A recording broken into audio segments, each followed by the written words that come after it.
Thank you very much, Shocks, and greetings to all you esports enthusiasts out there. I'm Devin Piratechnics Young, and I'm here with the completely average-sized Christy Enderfryerson. How you doing, my friend? There you go. I'm doing great. I feel like I'm a little shorter than before, but it's all we're bringing it all up. It's all together, right? Yeah. No. Leg day yesterday. I can't do it. I'm sorry, man. I can't help you. We talked about this. I know. I'm sorry. It makes you look bad. Short. Okay. Well, we'll do better. All right, next time. Forget about that. Let's get into game. Let's get into picks and bans already. Giants Gaming and Roccat coming up ahead. Let's see if some of those changes Koobs was talking about, some of that time that they need, if it's coming through here in the pick ban phase. Exactly. Koobs was talking a lot about how Giants needed to make it through that early game. And I think we might be seeing a shift in their focus in the draft. They've been drafting for the late game with marksmen in the bottom lane for Steeelback on stuff like even the Tristana last week. Maybe we see them focus in a little bit more on that early mid style. Let's hope that is in fact the case. Now we've got a couple of bans coming through already. Giants elect to take the Braum away. As an old favorite of Norskeren's, although he's been appearing in multiple roles of lately. And then there is the Nocturne gone from Djoko. And I want to call out the Vladimir here because it's something that Prophet has played 3 games out of his 4, and every time it's up, it feels like he just locks it in that first or second rotation. I think that if Giants ban that away, they could try to get him off of comfort a little bit and put a shake up here in the composition of Roccat. Right, and that's been a huge damage source for the Roccat squad. In many of the games they've had, they have won so far, and yeah, well, we'll see if that ends up happening. Now, Roccat ban away the Talia. The Mundo had also been taken off the board. That's a champion that's been making the rounds lately as this insanely unkillable top lane choice. The Yasuo also going to be removed.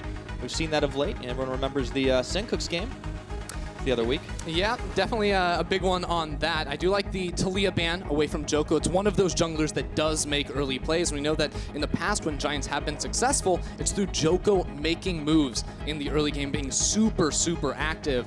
And without the Talia, it makes it a little bit more difficult to make that happen. All right, so the Tom Kench ban comes through. We'll get back to that one in a moment because there's an insta-lock of the Zoe. Betsy, as a player, has been taking these more traditional mid-lane power picks. We saw him on the Azir in the only game the Giants were able to win. Roccat are going to immediately answer with the Aatrox. Ooh, I like that for Prophet. So it's not necessarily that same Vladimir in the top lane. I feel like we've also seen Aatrox flexed around a bit in different regions around the world, so I'm going to hold my breath a little bit on saying where exactly that's going to be going, but Memento now on the Camille to match Djoko in the early game and make those plays himself is a strong look from Memento so far. Not to mention a lot of playmaking combined. You can look at that Aatrox as well. Now over to Giants. We talked about how Steeelback has been picking these older AD carry style champions. We now see the Xayah Rakan. This was an old favorite back in the spring split, but Steeelback and SirNukesAlot, they're a newer duo. It's definitely true. SirNukesAlot coming in this split, and I think that this draft for me is very exciting because it's a complete departure from what Giants have played so far this split. It's not late game king anymore, baby. No. Xayah Rakan is very much about a strong 2v2 laning phase. Zoe really comes online in that mid game, and I'll be excited to see how Giants can play around those big power spikes. And this is really important because Giants bottom lane, compared to what Roccat has been able to do over the last 2 weeks, has not really shown us as much to be confident about.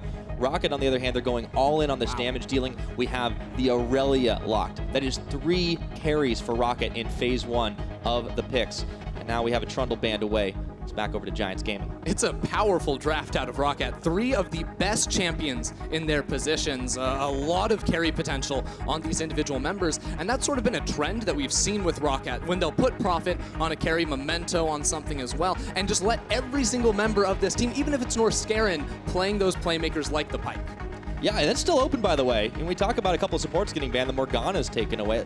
The bans have been a pretty interesting one for me this game, especially the Morgana taken away was a surprise. Now, Roccat, they have a few more seconds to decide what their final will be. It's going to be the Skarner. So Djoko won't have a chance to get his hands on that one. There actually been a number of jungle picks. Yeah, they're just taking away all of these early game playmakers and all these strong jungle picks here for Djoko. Good frontline as well. Won't be the case for him this time around necessarily. The other pick that I might look at for Djoko, if he wants to be making those plays in the early game, would be the Xayah. It's one of the only champions that can actually duel 1v1 up against the Camille in the early game, and is definitely one of those big playmakers for him. That's true. Now the Pike is removed. Roccat are going to have to decide on a different type of supporting champion. And you want to talk about making plays? Hey. Let's get ready to praise the sun, baby. Leona's locked in. 4 melee champs from Roccat. This is my favorite part of the meta. It's all about the Goo Squad. This is going to be a death ball. Roccat are looking very scary right now. I want to see what they finalize this composition with to pick for HeaQ, but Giants have to flesh their comp out right now. The Sejuani makes a fair bit of sense. It's been increasing in popularity, and post-6, the ganks can get pretty scary. Yeah, we're definitely going to be looking for a strong bottom laner here for HeaQ. When you pick the Leona, you're not trying to farm it out through that laning phase. You are very much trying to fight against this Xayah Rakan duo at level 6. I wonder almost if he'd go for something like the Draven to really just go all in on this early game strategy. All right, we got our final pick in for Giants. Is the Jax locked in for Ruin. Now, the final question as to be answered. Your point out, Ender, the AD carry choice. What is HeaQ going to do? This guy has had some monster performances in the short 2 weeks we've had in the LCS Summer. It's the Teemo. The crowd is loving the Teemo, man. It's not the Teemo. No, you talked about Vladimir. It could be the Vlad bot lane, though. It's Vlad bot lane. I really like this. So he said something that could kill at level 6. Well, put giant circle of blood, put a giant circle of light down on top of this poor Steeelback. It's got really Dark Souls all of a sudden. Yeah, it's pretty metal. Sorry, blood down here in bad. the bottom lane. Oh man, but I do like this out of HeaQ. Definitely going for this strong mid-game team-fighting team with some of the strongest champions across the board in every position for Roccat. Okay, yeah, an insane draft out of these guys, and there's so much carry potential, a ton of damage. We've seen what Vladimir can do in the top lane, in the AD carry position as well, as it's been flexed around the world, in fact. But I'm also super hyped on this Irelia in the mid lane. If Memento's making some trips there early on, this early laning phase that Irelia can sometimes suffer in, I'm not sure up against a Zoe, that could not be so much of a problem this time. And Zoe is one of the more vulnerable champions, I'd say, in the mid lane. Even though you look at her kit at face value, she's got the blink with her ultimate, she has to go straight back to that original position. So it becomes very easy to land your skill shots here for Blanc with those blades, get the stun and look for the all-ins. It's definitely a lane that Memento will be visiting very early on in this match. Oh, do not doubt it. Now, let's see if Djoko can try and match out the pressure. The Sejuani's going to have a little bit of a slower start. Giants, you can see some of the scaling potential for these guys. That Jax, that is one of the more famous top lane scalers of ages past. We'll see if Giants Gaming have enough to survive that early game. The powerhouses that Team Roccat are breaking out in this game. Both these teams definitely want to find a win, but Giants, they're the hungrier team. Remember, these guys have not picked up a win since week 1 when they had to backdoor the base with Betsy. It was the Betsy 1v9 show on that Azir, but now the whole draft has changed. A lot of people were calling for changes in the draft, and that is exactly what we're seeing so far in this game. Steeelback and SirNukesAlot going to be a much larger focus, I feel like, for Giants in this time around. I think that's entirely fair. Jungle matchup is going to be a very important one. Most of the matchups, but in general, Memento, he stepped up huge last week. The guy was making some incredible plays. We'll have to see if Djoko is able to match the pressure, and I don't know if he can do it on the Sejuani.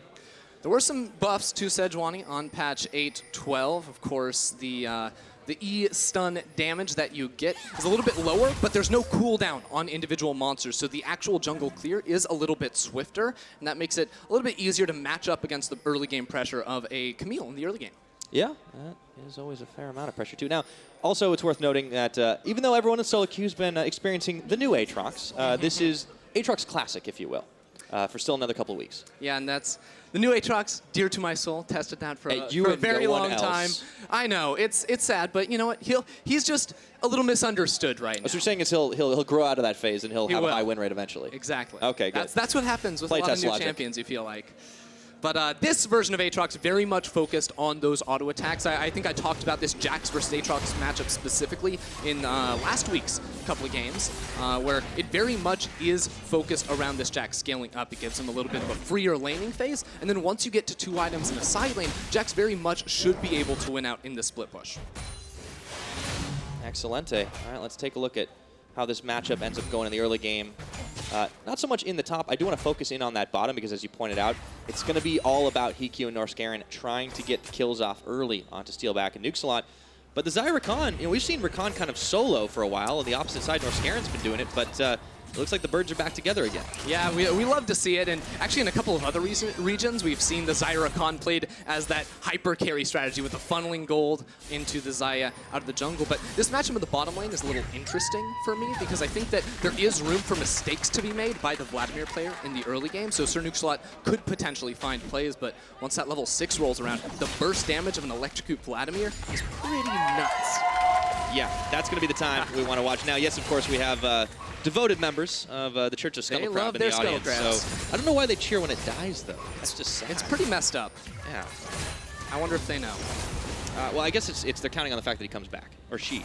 It is a she, I believe, confirmed in the lore. And Rift Herald also is a corrupted Scuttlecrab by the Void, so we should be hearing more cheers when that one goes down. We got some time on the board before that happens, of course. Now, Prophet is getting pushed back a little bit behind Ruin, and we do want to keep an eye on how the junglers are going back and forth. Want to focus a little in on Djoko as he goes towards the mid lane here, but this is only a level 3 Sejuani. Blanc, he's not really far out of the way, and Memento, he's looking to catch on the other side. Memento himself, of course, had a pretty stellar week last time around, putting up some pretty impressive numbers. Yeah, Memento looked really good specifically on the Trundle pick, if I remember correctly. Top lane's getting pretty spicy. Junglers. That was a leap and a half. Yeah. Between Prophet and Ruin. Had a flash. Yeah, all right, we'll talk a little bit more about Memento in just a second because it looks like HeaQ Norskeren tried to duke it out with Steeelback NukesAlot. It's still dangerous to go all in on the Xayah Rakan. Definitely is, especially when you're running the teleport. That doesn't give you much safety when it comes down to these early all-ins before you have the Featherstorm as that Xayah. But still, I think it is very interesting to focus in here on Memento because he had been kickstarting everything for Roccat so far this entire split. He's been such a strong playmaker for the team and really made a name for himself. Jumped out of that shell a little bit, I feel like, this time around. Yeah, and in Split's past, he had struggled with trying to take on the mantle of leadership. He was very vocal about how it was a difficult time for him to, to become that mature leader in a team full of kind of eclectically mixed players on Roccat, if we're honest. But these guys, they were able to surprise last split, that playoff berth that they secured for themselves. Honestly, Memento getting better and better, and he's finally showing it. I want to see if he can keep that kind of pressure up. He has the tools to do it. Camille's a champion that can certainly carry. Absolutely, and I think a big reason why he is allowed to step up to the plate a little bit more is because Norskeren has been all over the map. In the first week of play, he played Pyke and the Rakan, two big playmakers here for Roccat, and it made it a lot easier for him and Memento just to go all the way across the map and make plays together. And now he's back on that Leona, and I expect very much to see more of the same. I want to see more of week 1 Norskeren because week 2, those plays. Week 2 he picks up the Tom Kench a couple times, and I mean he didn't. Boring. He really, I only remember him doing one Abyssal Voyage, and that was like bringing HeaQ to his death. So let's see more week 1 Norskeren and see what happens. I do like the Leona pickup. He's such an aggressive player. Yeah, and Memento now, I really like what he's doing as well with this deep vision around the top side of the map to set him up to take the Scuttlecrab because he has priority in both solo lanes at the moment. That makes it much easier for him to get around the map, put down that deep vision, and keep them safe from potential early movements from Djoko. Be a little bit tougher for him for sure. Let's see if Rocket's bottom lane can keep this push on going. Now, it's fairly early, it's fairly even still in the bottom lane, but the mid lane is where things are starting to come apart at the seams here early on for Roccat. You see how punished Blanc was by that Sleepy Trouble bubble from the Zoe. Had to back a little bit inopportune timing and ended up picking up the Merc Treads as a first item. Yeah, he's been getting chunked out pretty heavily so far by Betsy in that middle lane. It has not gone all too well for him. As actually top lane, Ruin, he's going down on. All right, here goes Prophet, and in comes Memento out of nowhere. That was a 1-2 punch for first blood. I loved that out of Memento. Fantastic hook shot through the wall right there. And Ruin, he's playing pretty near to his turret. He doesn't think he's going to get ganked, and that Flash has no chance getting out. He got ruined. Yeah, that was a really nice play by Memento. Excellent stuff here, and good start out for Roccat, getting that gold a little bit ahead of the game. That's 800 in their favor. Let's take a look at the play. And there's a control ward here too, so Ruin really believes that he's completely safe, but as Prophet goes in, the leap strike back in, that's the death sentence. Memento is waiting, and look at the distance he clears through that wall. The hook shot will cheat you through that a little bit as mid lane. Okay, here comes Djoko trying for some revenge in the mid. It's not going to happen. Blanc is able to get out of harm's way. We're hearing a lot of off-screen damage being dealt. Not sure where that's coming from, but I want to look into that. Yeah, I believe that's over on the blue buff. It's a bloodbath over there trying to take that one down blue for Blanc. buff. Yeah, a lot of bees. Say that 5 times fast. That would not be easy. But I want to highlight that gank in the top lane because we talked a little bit about how Jack should win out later if things go neutrally, but Memento has already thrown a wrench into that plan just a little bit. If Aatrox does get an advantage in this lane, it's very important because a lot of the damage from these guys is just all in those auto attacks, so whoever has the better itemization is usually going to win out. There's very little room for outplay, I feel like, in that 1v1. Definitely could be a tough one for Ruin as the game goes on, and we'll see if Memento decides to stick around there for the time being. The game has settled just a little bit after a couple of attempts here and there, and I want to take the time to remind you guys that tickets for the EU LCS Finals in Madrid on the 8th and 9th of September are now available. If you go to eu.lolesports.com, you can pick those up. We'll see you in Madrid. That'll be a good show. Oh, it certainly will be. And I remember the first show that I went to with the EU LCS back in Madrid, 2015 spring. What an excellent time. Fnatic versus Unicorns. That's a good one. Yeah, well, dude, if it's anything like that again, it's going to be great. And I think with the way the teams are right now, we are certainly going to have some high-level League of Legends come September. Yeah, here's that level 6, though, from HeaQ. Remember, he has the Electrocute. He's getting into that Spellbinder as quickly as he possibly can. There's so much damage for this duo in the bottom lane. Fortunately, Norskaren's only level 4, so it's going to be a little bit harder to make plays, but now Roccat are just bullying around with their stronger solo laners to get this crab. Yep, 1v3. I don't know if the crab can survive. Unfortunately, it's fair. taken down. The crowd even wants it. And Roccat, though, haven't been able to find the kills down towards the bottom side. This is the start of it. This is where the damage starts to come in, as you were pointing out. That Spellbinder is very close to completing. But they don't want to go all in just yet. Norskeren still doesn't have his ultimate. No access there. SirNukesAlot not too far behind him either. And remember that Giants are pretty happy with this game state. Even though they did draft a little bit more towards that early game, Coops was saying all they want to do is make it through that early, make it to the mid, make it to the late game, where we do know they have had moments of brilliance in the past. So as far as a team goal going into this week, making it through the first 10 minutes of the game, only down, about 1,000 gold, is a market improvement, I think, from the last few weeks of play. And a really crucial part of making it through the early game, I feel, does have to be in that AD carry position. Steeelback has had some, okay, but not not optimal numbers. Yeah, it hasn't looked great for Steeelback, and I will say the community is usually very critical of Steeelback. Apparently, they're all hard stuck Silver 5, though. Apparently, I mean, I thought everyone on Reddit was Challenger, but maybe that's just crossing the line. It's only somewhere. an NA. Oh, that would make sense. Yeah. But let's switch things up a little bit, though, because there is definitely some rays of sunshine here for the Giants team. Because Betsy is able to go 1v9. And speaking of 2v2, HeaQ, he goes down. That was really, really quick, and that's what I was talking about, the mistakes you can make as this Vladimir.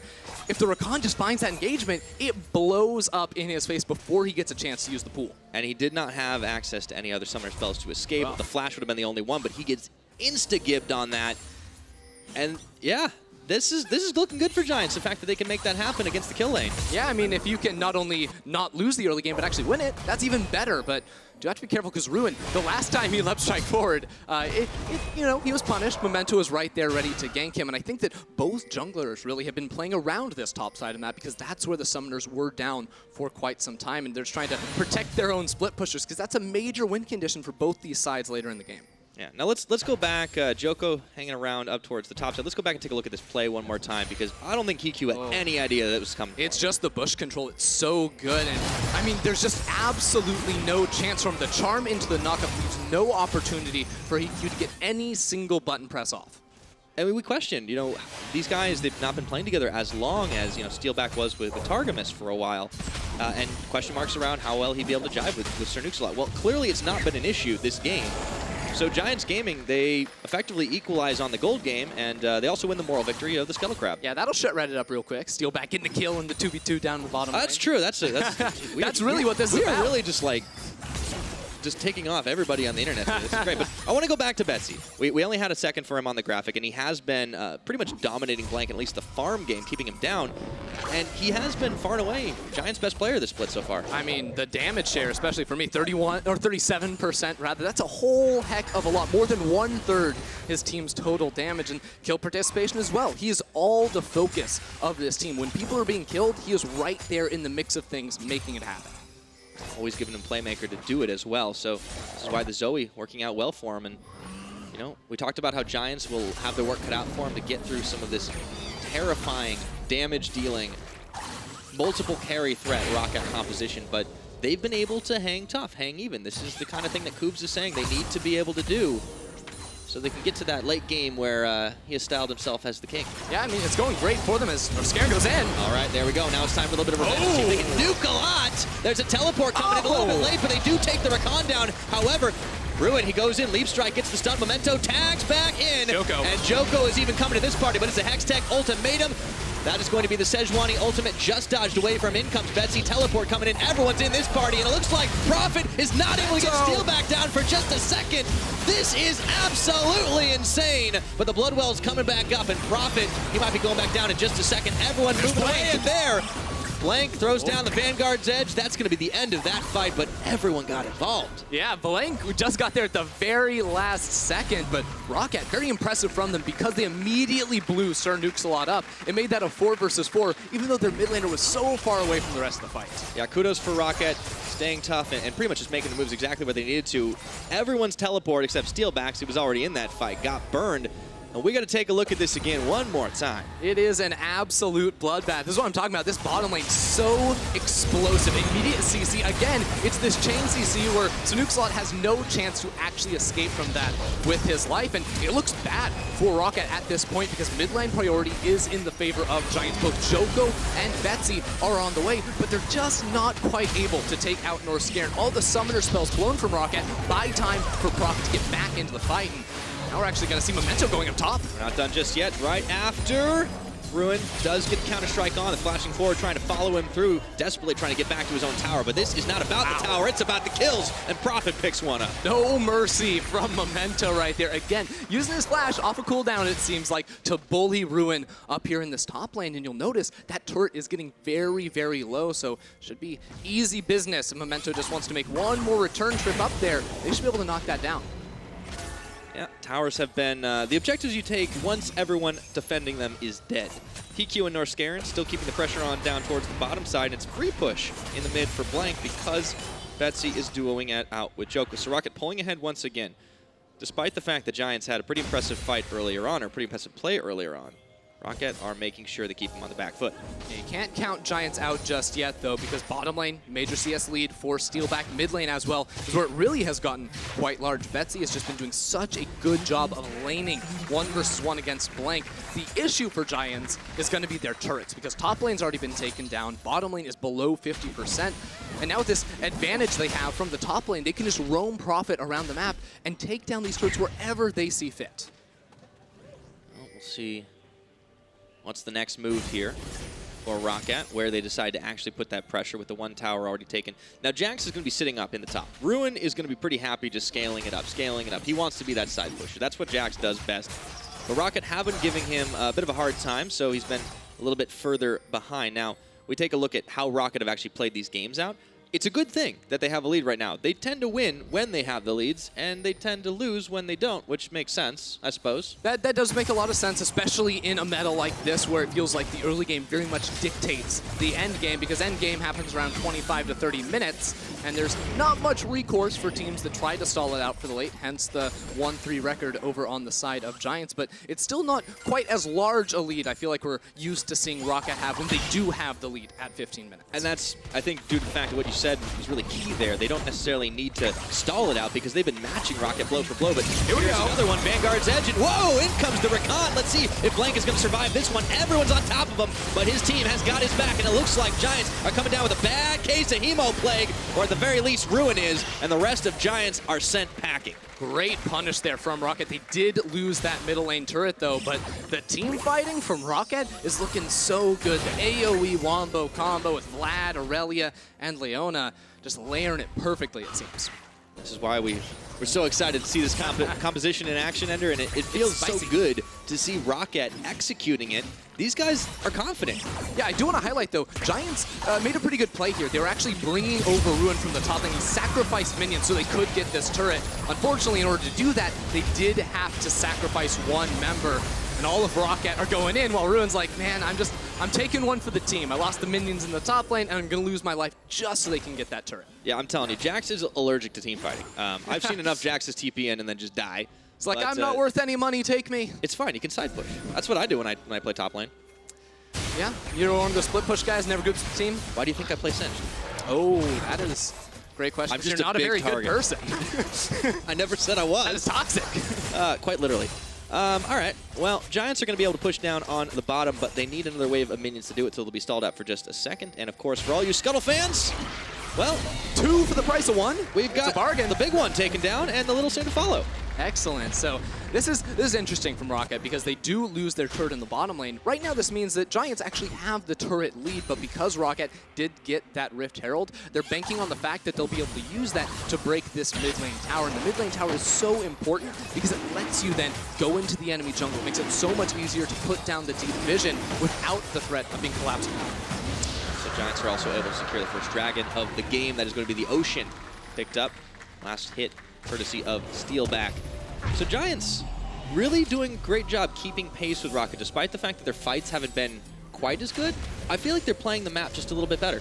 Yeah, I really like what I'm seeing out of them right now, and I think that in the coming minutes, we want to look at how they set up the vision around the map, because with the Zoe and the Sejuani, it means that you do have pretty good potential to pick off individual members. And when you look at Rockat's team, with a few solo laners like Blanc and Prophet, those guys want to be going into the side lanes on the map, and that means there's a lot more movement around where you can catch people on rotation if you're Giants.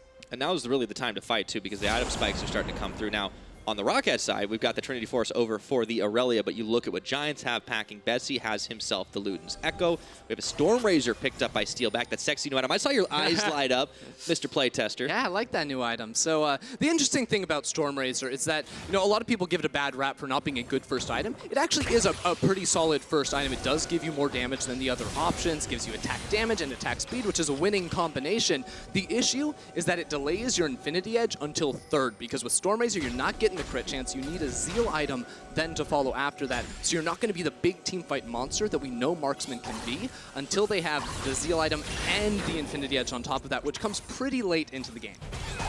Especially considering how fast games are ending these days, but the way it's going right now, back and forth, I could see Steeelback having that 3-item spike in a little while. We are getting closer and closer to that 20-minute mark, and that means Baron Nash will be spawning on the Rift, but Giants Gaming making sure that their half of the map, I should say, is actually pretty clear of Roccat vision, waiting and baiting in this Death Rush, but nobody's coming to check it. In fact, the farthest person pushed on the map is Blanc, and he's solo pushing on the side, which is going to prompt Ruin to come and join him. Yeah, you're looking over at Roccat. I think it's funny how Giants are playing the game as well, too, because they're walking around with 4 members in a huddle, looking for a pick, looking for some kind of a fight, jumping onto Roccat out of the fog of war. And Ruin, a lot of time, isn't even a sight lane. Actually, Prophet gets caught. Oh, that one was a pretty easy Glacial Prison to hit, and they instantly delete Prophet off the surface of Summoner's Rift. Nicely played by Giants with the collapse. And exactly how they should be playing this style of team, because Prophet, he goes bot lane, pushes out the wave, wants to group up with the rest of his members, and all of a sudden finds a Djoko and the rest of Giants sitting in the bush to pick him off. Yep.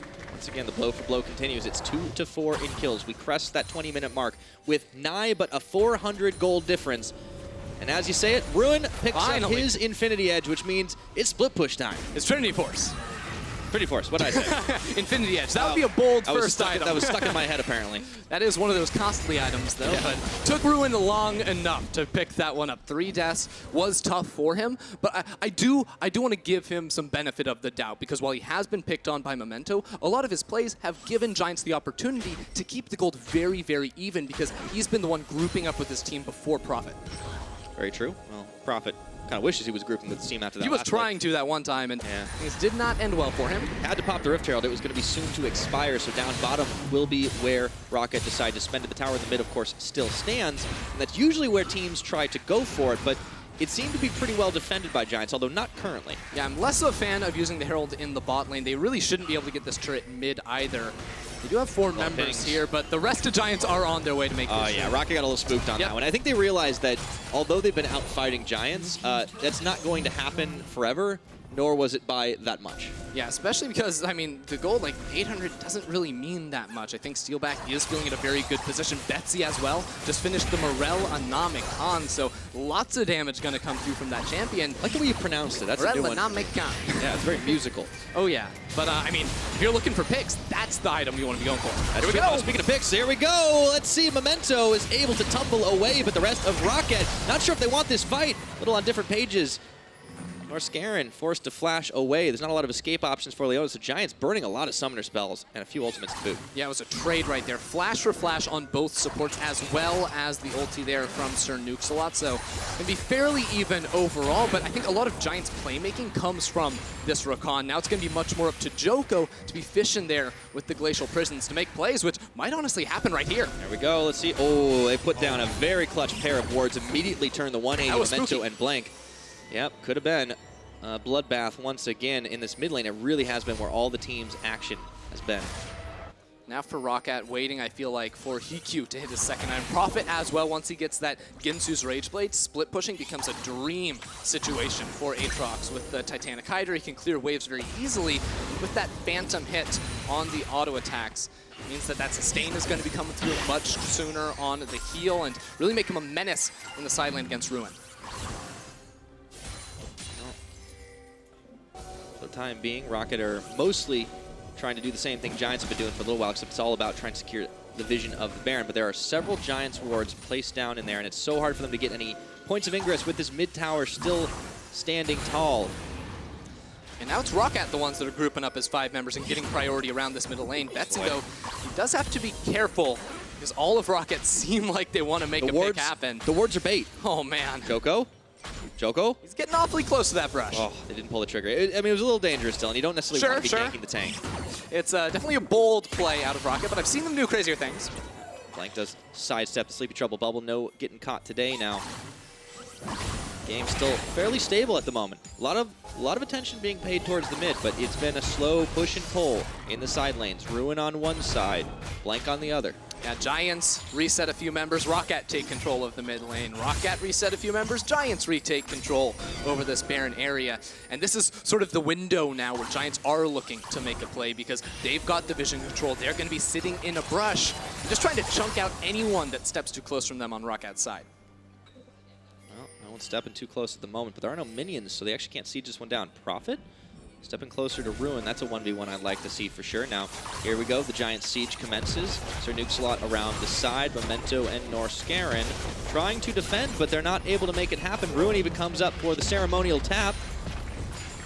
Takes down the tower, so Giants get off scot-free. That's interesting, because usually teams don't get inner turrets for free right there. Roccat had sort of split the map up with their solo laners in the side lanes, and that meant that there wasn't a whole lot of wave clear to actually take that down. And of course, with a few ranged champions, Giants can hit that turret with relative ease. But now Roccat are the ones with the 2-item spikes. The Rapidon's completed in the bottom lane, Steerback gauge as well for Blanc. It's their turn, I feel like, now to try and make the proactive play themselves. Got to do something right now, sniffing around the Baron, but they're actually not going to go for it. Instead, they just try and clear out some vision. Everyone from Giants have backed away after taking the Cloud Dragon. It feels like Roccat are unsure of their next move right now, Ender. It's definitely slowed down. That gold is dead on even between these two teams. And even though we said for Giants it's about getting through the early game, they're the team that wants to take it late. They've always been talking about how they want to go for the team fights in the late game. Well, and that's very true, but Roccat are the team that actually does take it a little bit later than them. They're the longest average game time in the Summer Split. To be fair, that's because Giants have lost a few more games, so the average game time has gone lower a little bit. But this one, we might be in for the long haul because there hasn't been much happening, has there? No, I mean, it's very fair. In terms of kills, how the way the game started, most of these kills happen in the first 5-10 minutes of it. So this is a very interesting game state at the moment. You see a few more item spikes being completed. We hadn't talked about it, but HeaQ had picked up his death cap as well. In the mid lane, Blanc, adds to his Trinity Force. He gets the Steerback gauge. Start to see some of these damage dealers come a little bit more online. There's still a lot of threat here, but as the game gets later on Rockat's side, Ender, who is the primary threat in your eyes? Oh, it's got to be Steeelback, right? When you have a traditional marksman, their late game team fighting DPS is just strictly going to be higher than any other class of champion. And now that he's got the rapid fire cannon and is working towards the Infinity Edge, once that big third power item comes through, that's when he's going to start ripping through these members on Roccat. And that was the question we asked at the beginning of the day, like, will they be able to set up Steeelback for that success? Now, he's also set himself up for a very comfortable game because he's picked up his favorite item, QSS. Yeah, that came up first, by the way. He got it second, so I'm proud of him for learning. He got it right after that Storm Razor. Really wanted that first item spike, but really, he's got to look out for Norskeren. That ultimate, if that catches him out, he's going to be in serious trouble. So while he is paying the price a little bit right now, it'll pay off in the long run, I feel. I mean, if they can go to late game, and it seems like this one is going to go the distance for the time being, we're only 5 total towers taken in this game. And, you know, Giants, they've had some scary engage too. And it's not all just on some of the tools that they had in the Champions kit. You look at that Irelia's Reverie picked up by NukesAlot. That guy is going to be able to run marathons in the blink of an eye. Giants trying to bait near the brush. And here comes Mr. Roccat. Oh, that was close. And here comes Djoko getting the Glacial Prison back on out. Memento is nearly taken down to 0. But Giants don't have the damage to finish the job. The teleport's going to complete. And it is an absolute bloodbath in the mid. A 1-for-1 trade, but we're not done yet. Ruin takes down Norskeren. Betsy goes in for the second win, but wishes he didn't. Roccat all over the place, going straight back in for that fight. They pick up both Ruin and Djoko, but I think they're a little bit too low to threaten a Baron attempt at the moment. They should just get this mid lane turret, but still be very, very happy with that success. Ooh, baby, 2 kills to 1. Roccat finally are going to be able to fire down the mid turret. It's going to be hard for them to take down the Baron, especially with how much vision is there for Giants. So let's just take a look at the replay. There are 10 flashes up right now. All 10 flashes were used in this fight. The engage from Blanc at the beginning is a little bit off, and then Memento gets blasted, but he uses the ultimate and the flash to then escape from the fight. That lets the re-engage come in. HeaQ with the flash forward does so much damage. The bot lane from Roccat is completely zoned out of the rest of the fight, and Roccat just will not relent. No, they won't. So they, once again, come up with a slightly better fight off of what could have been a very, very bad situation. They did a lot more damage. Yes, they did. And I do want to put out a big congrats to the Aatrox. Prophet was really mixing it up there in the mid, but of course, also HeaQ coming up big with this Vladimir. Giants, however, despite losing the fight, maintain the vision around the Baron pit, maintain a presence around the Baron pit, and they're not giving up on any objectives. Yeah, we do have to remember, again, all the summoner spells have been blown except one flash on Djoko. I did miss that, but now it means that this pick comp, I feel like, for Giants becomes even that much stronger, because if they can find just one bubble, just one ultimate there out of Djoko, they can blow someone up immediately. It's squishy members, too, on the side of Roccat. Yeah. Like, that's the flip side of having all these carries, all these damage dealers, is people can get exploded. Yeah, and not having a tank makes it much more difficult to actually get vision in the enemy jungle, because all of a sudden you have to face check yourself into an area where you don't know if there's 5 people sitting in that brush trying to blow you up. That's what happened to Prophet earlier in this game, and it certainly could happen again as long as Giants are able to skirt around the fog of war, because right now Roccat are doing such a good job of putting down the deep vision to keep themselves safe. Yeah, kudos to both teams actually doing all they can to make sure that this Baron pit is not going to go blind for either of them. And do you see all those control wards? That was crazy. I mean, take notes, Solo Q. This is exactly how you win games. They immediately put 2 down in the same place, and they're like, guys, deliberate. Put them everywhere. Hey, man, it takes twice as long to clear. If it's one guy, you can go and kill him. Know exactly what he's doing. NukesAlot's going to be able to clear one out the back of the pit. Now, there is that smart ward placed just outside as well. So Roccat still have some vision of the Baron pit. And no team really wants to commit to trying to bait it. Yeah, right now Roccat have an opportunity to get control back over the jungle because Prophet shoved out that bottom lane. He's now rotating on up, and there's no teleport here on Ruin. So while they're not going to be able to start off the Baron buff, Giants have to play very, very respectfully because Prophet has the advantage in the side lane and will always be the first one to rotate up. And they see Prophet actually moving towards the mid. They try to collapse on him right now. He might actually go down, but the Dark Flight keeps him alive. NukesAlot goes for the quickness, pulls him back in with a charm, and they dump everything on him. Betsy blows him up, and Roccat, they scatter. Is that a rerun? I think I've seen that episode before. Prophet trying to group up with the rest of his team. Oh, that one's new. Hello. Okay. You thought it was a rerun, dude. This was a sequel. Yeah, that's the new and improved Giants after the initial pick. Now, do they go over towards this Baron? They have to. Memento is back in base, but look at this. Blanc is on the flank. Roccat could look to fight 3v5. Let's see if Roccat can make it happen. It's going to be a little tough without Prophet, but that Baron is already down to half its health bar. Here comes Norskeren for collapse around the side. Sleepy Trouble Bubble, but he's going to get out of it just in time. And there's the Vanguard tag in Norskeren. He's not able to find anybody with his ultimate, but he does scare Giants off the Baron. Giants playing very tentatively around that objective. They were not willing to full commit for the team fight, even though I think they really could have. But now they all have to go ahead, get a reset off. And with Prophet's teleport coming up, this gives Roccat a good opportunity to go in. Speaking of going in, Memento, he wanted NukesAlot. Remember, he doesn't have the teleport. Excuse me, he doesn't have his ultimate. TP's coming in for Prophet. Decides he doesn't need to chase on this one, but is this finally going to be the start of the Baron? This is the first Baron. It's 31.5 minutes, Ender, in this meta. They're trying to find the pick here. NukesAlot. Yep. Oh, X-Deck ultimatum, nowhere for him to go. Trapped in there with Gromp in tow as well, and down he goes. The rest of Giants, it's their turn to turn tail. That's the issue. Giants left the pit, lost all control over this objective. But still, Roccat, I feel like we've seen a couple of throws before around this objective. They're not going for the Baron. Instead, they're just going to pick up their belongings in the jungle, the red buff, and set up for their next attempt. Ruin got dangerously close to getting caught for just a second, but he was also running it down mid, and I wonder if he forced Roccat to basically have their bluff called there, backed away, make sure they weren't going to take any more damage. We know what Jax can do when he's left unopposed on some tower. Yeah, and even more than just the Jax in the mid lane, the side lane's really working against Roccat there, but this is the pick. There's no flash on NukesAlot. He actually survived for a pretty long time, but the Gromp and Memento doing too much damage, maybe to easily take him down.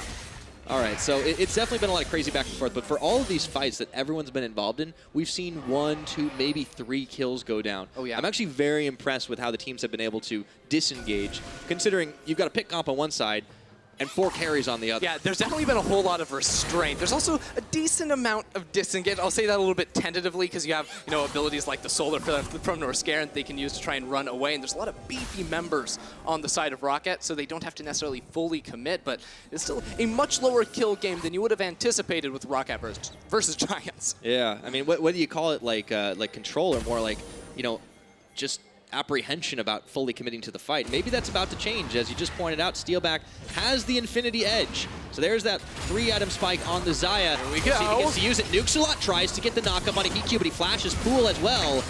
And he's out of there. That's a lot spent just to try and take down the Vladimir, but Giants realize that there's also a push going down on the side lane. Blanc leading the charge with the minions on this tower. Should be able to fire it down with just a couple of auto attacks. Yep, very easy pickup for him, but the rest of Giants are trying to make a play in the jungle. There's no flash on HeaQ. That's the second time SirNukesAlot has traded. And they've got the Glacial Prison. Memento, though, he should be able to get back to Steeelback! Holy moly, that's damage. That Memento was aggressive, but Blanc, he's still in the base. They're losing this tower. They have to make a play, or they're just going to lose an inhibitor. Giants have to go for it here. They are going to try to brute force down the tower in the mid. They should be able to do it, and the rest of Roccat are unable to respond. However, the trade is real here. Blanc is not far behind. Inhibitor already fired down, but it's going to be traded. Yeah, the rest of Roccat have to stop the recalls. They need some time now for Blanc to get this down, but it might actually leave Blanc vulnerable as Giants try to collapse towards that top lane. You already see the pings. They're on their way, and there's not much time here for Blanc to get out. He's backing because he's self-back. He's going to have time. He's going to get out. Oh, man. Oh, wow. And even worse for Giants. No, why not? They've given up control of the Baron pit. That is true. Giants have just been sort of run across the map, but I would give them the advantage in the inhibitor trade. Having permanent mid lane priority because you have that mid inhibitor is so valuable when this Baron as an objective is still on the map. They will be able to control that area more than likely as long as they're able to get the vision out of here from Roccat. Well, that was a quick scuttle take. Roccat do secure that level of vision, and they should be able to clear it up. Still, I'm very impressed with the fact that Roccat were able to make something out of nothing, lemonade, as it were, out of the lemons that were given to them by Giants Gaming. So it's going to be a little bit difficult for Ruin to keep the side lane pushed against the Super Minions. If they keep him on permanent cleanup duty, I don't know, because everyone's back in mid lane once again, Ender. It's the NA Ram. We're getting a team fight potentially as the Irelia's was popped from NukesAlot. Again, there's no flash on the Rakan, so maybe a little bit more difficult for him to find that perfect engage, but all they have to do, land a bubble over the wall, and they're going to be rocking and rolling. Betsy has had some real close ones this game. They've been a pixel, a Teemo away from some of the Roccat members, but now it is time to start up the Baron. It's going pretty low. There's a Sleepy Trouble There's no Memento, actually. On the Aatrox. Yeah, Roccat are sniffing around, but they won't be able to win a smite fight anytime soon, but it looks like NukesAlot's keeping him busy right now, and he might give his life for the cause. Prophet takes him down. The Baron gets secured. Steeelback has it, but that's 4 members. Will they be able to live after this is all said and done? Looks like Blanc is going to get his Guardian Angel pop, but that's a double kill all the way at Prophet. If they can clean up house, they won't need to worry about that Baron buff. There's 2 more. Steeelback is going to take down Norskeren in the meantime, but I don't know if he's going to get out alive. There's the Hextech ultimatum. Betsy onto Memento. Guardian Angel pop, but it's a double kill. Steeelback, last man standing. What can he do? That's 1. Let's go. Oh, Steeelback. He's got it, but he can't take down Memento. Oh my God, Steeelback is popping off. tough in that team fight. Fantastic performance, but the base is open from Giants. Yeah, nobody's left alive. NukesAlot's got 7 seconds, and yes, Steeelback had an incredible outplay there, but it was just too many members, and Roccat, they look like they're going to close this one out. They've got it. There's still 15 seconds on Djoko. He's the next one, but that's one turret already down. NukesAlot cannot do anything against HeaQ and Memento. This is going to be it. Despite the fact that Steeelback had a master performance, Roccat will take the victory at 36.5. Absolutely incredible. Steeelback looked like he had it, but it's Memento who comes out on top at the end, on top of that Nexus for the win. Big smile on the face of Memento. He knows they didn't have to secure the Baron. All they had to do was win the fight. Not even close, baby. And win it they did. Very good performance out of them, and it was looking rough because Giants, they made the decisive call to take down that Baron. They got the Baron. Steeelback actually got the last hit on the Baron. And he got 2 kills. And he got 2 like kills at 1v3. the end. But it was HeaQ that was leaving the fight and running straight for the base while everything else was happening, and they got in the end, man. Yeah. Roccat, well-deserved for this team to hang tough. It was such a back-and-forth game, and all credit to Giants Gaming, because this did not look like Week 1, Week 2 Giants that were struggling to survive the early game, that were not sure of what to do. They were decisive. They made the plays. The only problem was, in that final instance, it was the wrong one. Yeah, it was really good, I think, to see Giants changing it up a little bit in the draft, putting much more power onto Steeelback and SirNukesAlot in the bottom lane, and looked good for a long, long time, but Roccat were the better team on the day. They certainly were. They improved now to 3-2. And once again, Memento has a monster performance.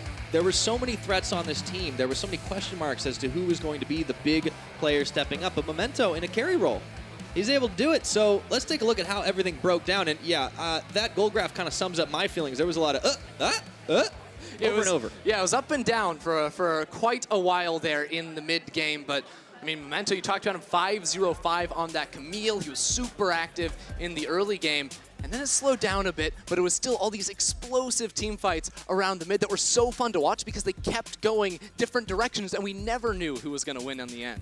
Now, speaking of some of those fights that went on for a while, we got to go ahead and take a look one more time at that final fight. Brought to you, or Brown the Baron is brought to you by Acer Predator. Let's just roll it out. I want to see that again. This is just crazy because Giants have 5 members in the pit. There's only 3 here at the start from Roccat.